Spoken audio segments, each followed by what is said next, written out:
Hello, and this is our ninth chapter, ninth session in the scripture readings. And I'm finding these really interesting, and clearly I should have started reading the Bible much sooner, but it is what it is. And I'm finding that each chapter is short enough that you can go through it in about 10 minutes, but it has so much information. So today we're going to go to chapter 8, and last reading we had chapter 7 where we began the flood, the story of the flood, and so in chapter 8 we're in the middle of the flood. So let's go to the reading section, and you can follow along. Okay. And God remembered Noah and every living thing, and all the cattle that were with him in the ark. And the Lord made a wind to pass over the earth, and the waters washed. The fountains also of the deep and the windows of heaven were stopped, and the rain from the heavens were restrained. And the waters returned from off the earth continually. And after the end of the 150th day, the waters were abated. And the ark rested in the 7th month, on the 7th day of the month, upon the mountains of Ararat. And the waters decreased continually until the 10th month. In the 10th month, on the first day of the month, were the tops of the mountains seen. And it came to pass at the end of the 40 days that Noah opened the window of the ark which he had made. And he sent forth a raven, which went forth to and fro until the waters were dried up from off the earth. He also sent forth a dove from him to see if the waters were abated from off the face of the earth, of the ground. But the dove found no rest for the sole of her foot.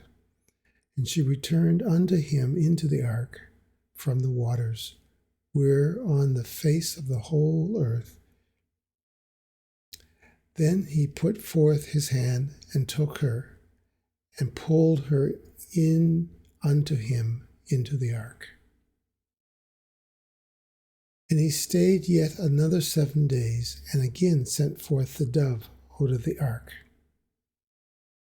And the dove came in to him in the evening, and lo, in her mouth was an olive leaf, plucked it off.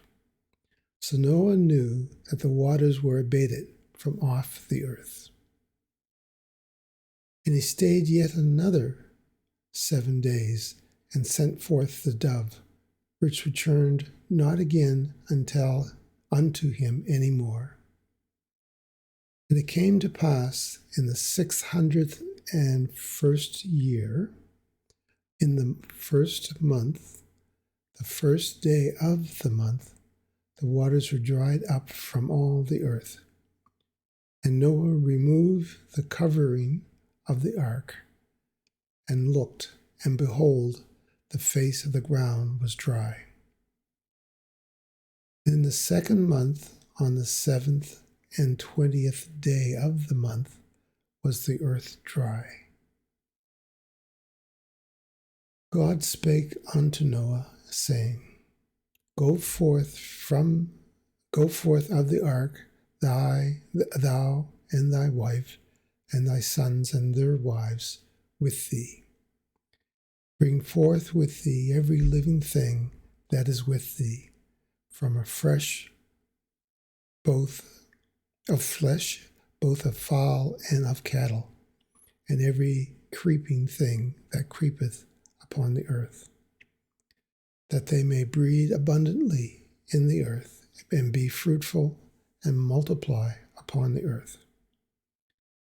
And Noah went forth, and his sons, and his wife, and his sons' wives with him.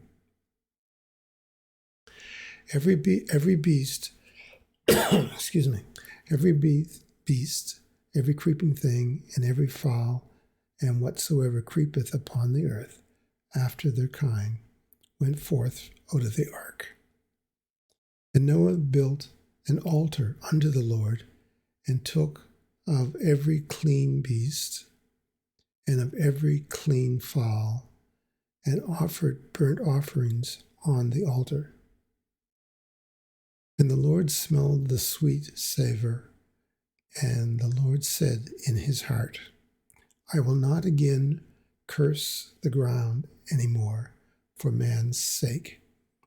For the imagination of man's heart is evil from his youth. Neither will I again smite any more everything living, as I have done. While the earth remaineth, seed time and harvest, and cold and heat, and summer and winter, and day and night shall not cease. Well, that's quite a chapter. So this is the return of the earth, and there are a couple of things in there that stuck out to me. So we'll go back to the reading and take a look at them. It says here in the first verse that God remembered Noah and the ark, and did somehow the Lord forget about them, or I don't know, it sort of passed his mind. Anyway, that sort of struck me that he remembered them. Maybe that has no significant meaning.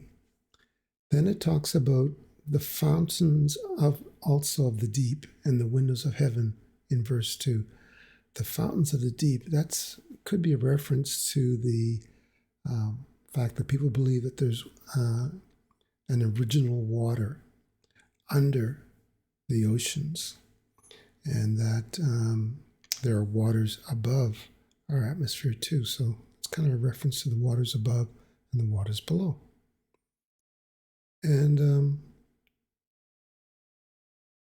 then we see in verse 3, there is that reference to the 150 days of the water covering the earth.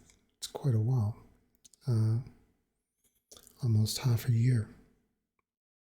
So then it talks about the seventh month and the seventh day of the month that the ark landed in Ararat. And I believe some people have done some research and claim they have found the ark there. Then we go forth and talks about the waters abating. And in verse 7, there's something that caught me by surprise. It said, Noah, he sent forth a raven, which went forth to and fro until the waters were dried up from the earth. So he sent forth a raven first. I thought he only sent forth the dove. So when the raven somehow identified the fact that the waters were dried up, Noah then sent forth the dove. And apparently the dove went out 3 times.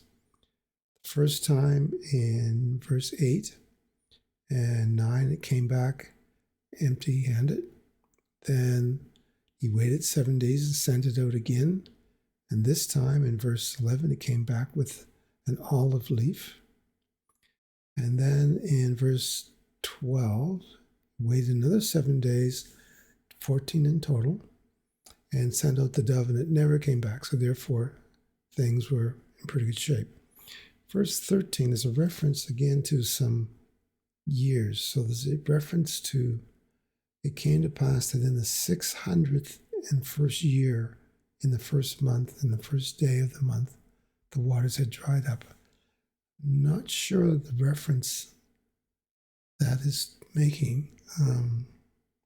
To do some research there, but it's 601st year. It talks about the 7th month and the 27th day of the month that the earth was dried. And verse 15 the Lord tells Noah to go forth and make everything plentiful. And there's a reference here in verse 20 where Noah builds an altar and took every clean beast and every clean fowl and offered burnt offerings. Not the unclean beasts. I'd still like to know what that's about. And then in 21, the Lord seemed to be quite satisfied with this. And 20 and 21 and 22, the Lord promises not to do this again and says, I will not again curse the ground anymore for man's sake. And there's a reference to the imagination of man's heart is evil from his youth. That's an interesting situation there.